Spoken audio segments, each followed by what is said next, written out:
Greetings to everyone out there and welcome back to Around the Clock. And as you can see in the title of this video, the Nintendo Switch is way more groundbreaking than the PS5 and the Xbox Series X. Alright, now before we get things started, and hopefully before these negative people come in the comment section leaving these salty comments without even watching the full video, let's look at the full definition of what groundbreaking actually is. As you can see on your screens here, groundbreaking, breaking new ground, innovative, or pioneering. So there you have it. It has to be something that is breaking new ground, innovative, and pioneering. And I just have to say, man, the PS5 and the Xbox Series X aren't any of these whatsoever. Not saying that these systems aren't great systems, the graphics or whatever, but they're not groundbreaking in my opinion. And others think so as well. And all this information that we're going to discuss now comes from an article found in early summer by Platinum Games head Atsushi Inaba, where he explains that he believes that the Nintendo Switch is way more groundbreaking than the PS5 and the Xbox Series X,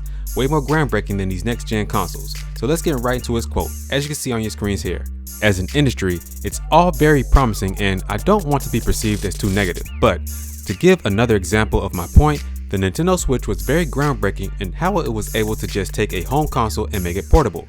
It's something that you hadn't seen a lot of people doing before. It took this wall that perhaps a lot of people didn't even know existed and broke it down. Switch opened up all these new possibilities. I think the Game Boy and the DS also did that. There were so many surprises in those. If you compare that to when you're simply seeing graphical improvements or just faster, bigger, obviously it's nice, but it doesn't have the same inventive quality that really surprised me with past consoles. We haven't seen everything from next gen at this point, I think, and it's still very likely that there could be a quality like that in these consoles that's going to kind of be a game changer, that's going to change how games could be played. And if that's the case, then maybe they'll blow me away. So I don't want to sound like, hey, I know everything about the new consoles and they're boring, but with the information that I have now, I haven't seen any extremely big surprises. So there you have it, and as I stated earlier, I had to agree with Atsushi Inaba, but to be clear, like he said in that last statement there, he doesn't know everything about these next gen consoles, but he hasn't seen any big surprises, and I haven't either. These next gen consoles, the PS5 and the Xbox Series X, seem to do all the same things as the PS4 and the Xbox One, just better graphics in my opinion. I know they have this whole new SSD and haptic feedback and all this other stuff, but you got HD Rumble in the Nintendo Switch, plus you cannot take these games that you have on your Xbox Series X or the PS5 on the go. In order to play these new games on your PS5 and your Xbox Series X, you have to stay in one spot in your room or in somewhere in your house, and you got to stay there in front of the TV to play these games. The same thing you did with your PS4, your PS3, PS2, the original PlayStation, and the same exact thing goes for the original Xbox, the Xbox 360, and the Xbox One.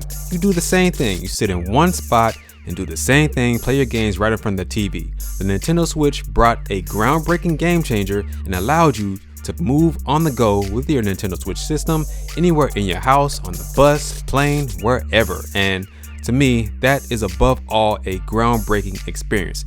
And let's be honest, being able to take your big screen adventures on the go is something that gamers have been wanting to do for years, and finally we had the chance with the Nintendo Switch console. And now I understand that these new systems have the better graphics and all this other stuff, but graphics don't always make the game. Let's make that clear. And it's not like the Nintendo Switch has bad graphics for the games. You have HD experiences in these games, especially with the Nintendo IPs. They are great graphical experiences. So let's not downplay Nintendo whatsoever. And Nintendo has been very groundbreaking in this gaming industry. And they really switched things up, no pun intended, with the release of the Nintendo Switch. So again, I'm not bashing the PS5 and the Xbox Series X, but let's just be honest, there's nothing really groundbreaking about these systems. Alright everyone, that's gonna do it for this video.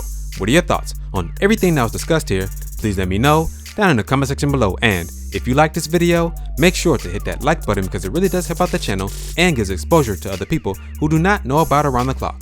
Also, please share this video as well. If you're not already subscribed, be sure to hit that subscribe button as well as the notification bell so that you don't miss out on new and daily Nintendo news content. Right here at Around the Clock, we're here, we focus on Nintendo gaming news around the clock. Catch you guys in the next one.